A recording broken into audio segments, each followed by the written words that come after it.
अंतिम सोमवार का व्रत, भोलेनाथ की विशेष कृपा। सावन के अंतिम सोमवार का जलाभिषेक एक भावपूर्ण परिचय। सावन का महीना जब अपने अंतिम पड़ाव पर पहुंचता है तो वातावरण में एक अनकही सी उदासी और साथ ही एक विशेष दिव्यता घुल जाती है। ये समय होता है जब भक्तों के हृदय में भक्ति का सागर और भी अधिक गहराता है। पहले सोमवार से लेकर अंतिम सोमवार तक शिवालयों में गूंजते हर हर महादेव के स्वर, कांवरियों की पदयात्रा और जलाभिषेक की परम श्रद्धा, सब कुछ जैसे चरम पर पहुंच जाता है। लेकिन सावन के अंतिम सोमवार का महत्व कुछ विशेष होता है। ये केवल एक धार्मिक अनुष्ठान नहीं, बल्कि पूरे माह के तप, व्रत, श्रद्धा और आस्था का समर्पण होता है भगवान शिव के चरणों में। ऐसा माना जाता है कि जो भक्त पूरे सावन भर नहीं भी कर पाए व्रत या जलाभिषेक, वे यदि अंतिम सोमवार को शुद्ध मन, विनम्रता और निष्ठा से शिवलिंग पर जल चढ़ाते हैं तो भोलेनाथ उनकी भी मनोकामनाएं पूरी करते हैं। ये दिन जैसे शिव भक्ति का अंतिम द्वार हो, जहां से होकर भक्त अपने संकल्पों, प्रार्थनाओं और समर्पण के साथ शिव की कृपा का साक्षात्कार करते हैं। इस अंतिम सोमवार को जल चढ़ाना जीवन की तमाम बाधाओं से मुक्ति पाने का, मन की क्लेशों को हर लेने का और शिव के अनंत प्रेम से स्वयं को भर लेने का माध्यम बन जाता है। आइए इस पावन अवसर पर श्रद्धा की धार से शिवलिंग का अभिषेक करें और प्रार्थना करें कि भोलेनाथ हमारे जीवन में शांति, समृद्धि और सच्ची भक्ति का प्रकाश फैलाएं। ओम नमः शिवाय। नमस्कार दोस्तों, आप सबका वेद ज्ञान 02 चैनल में दिल से स्वागत है। चैनल पर पहली बार आए हैं तो सब्सक्राइब जरूर करें।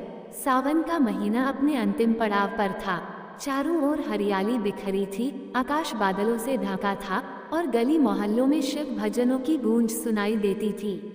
लेकिन उस अंतिम सोमवार के दिन कुछ विशेष होने वाला था, जिसे कोई नहीं जानता था सिवाय भोलेनाथ के। कहानी उत्तर भारत के एक छोटे से गांव वृंदाखेड़ा में एक युवक रहता था, नरेन। उम्र कोई 26-27 रही होगी, लेकिन जीवन संघर्षों से भरपूर था। पिता बचपन में ही चल बसे, माँ बीमार रहती थी। खेत छोटा था और बारिश की मेहरबानी के बिना अन्न का एक दाना भी न उगता।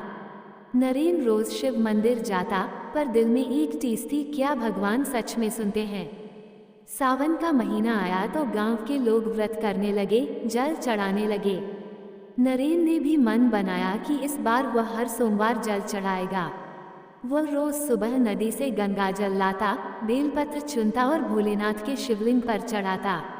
लेकिन मन में कहीं न कहीं संशय बना रहा, क्या सच में कुछ बदलेगा?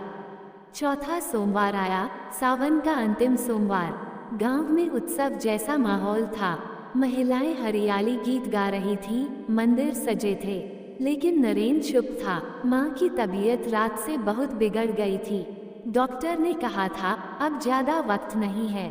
नरेन टूटा नहीं। उसने माँ को देखकर धीरे से कहा, माँ, आज सावन का अंतिम सोमवार है। अगर भोलेनाथ हैं, अगर वह मुझे सच में देख रहे हैं, तो मैं आज का जल नहीं किसी आस से, बल्कि पूरे समर्पण से चढ़ाऊंगा। वह अकेला मंदिर गया। बारिश हो रही थी। नंगे पैर, कांपते हुए वह शिवलिंग के सामने खड़ा हुआ और आंखों से आंसू बहने लगे। उसने गंगाजल अर्पित किया और कहा, भोलेनाथ, अगर मेरा एक भी सोमवार सच्चा रहा, अगर मेरी माँ ने किसी का दिल कभी नहीं दुखाया हो, तो उन्हें जीवन दान दें। वरना मुझे आपसे कोई वरदान नहीं चाहिए, बस उन्हें शांतिपूर्वक विदा कर देना।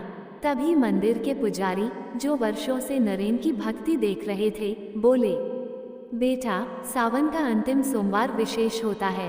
कहते हैं इस दिन चढ़ाया गया जल सीधा कैलाश पर स्वीकार होता है, और जो भक्त पूरी श्रद्धा से इस दिन व्रत करता है, उसके भाग्य की रेखाएं भोलेनाथ स्वयं लिखते हैं। नरेन ने सिर झुका लिया और मौन प्रार्थना की। शाम को जब वह घर लौटा, माँ आंखें खोलकर मुस्कुरा रही थी। डॉक्टर ने आश्चर्य में कहा, ये चमत्कार है, इनकी स्थिति अब स्थिर है, धीरे धीरे ये ठीक हो जाएंगी। नरेन की आंखें भर आईं। वह जान गया ये केवल माँ की दवा नहीं, भोलेनाथ की दया थी। समापन। सावन का अंतिम सोमवार केवल एक दिन नहीं होता, यह विश्वास का अंतिम और सबसे पवित्र बिंदु होता है।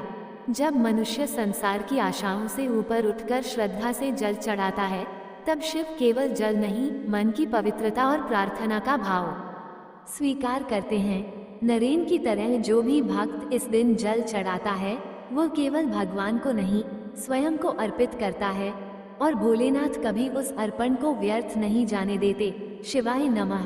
हर हर महादेव।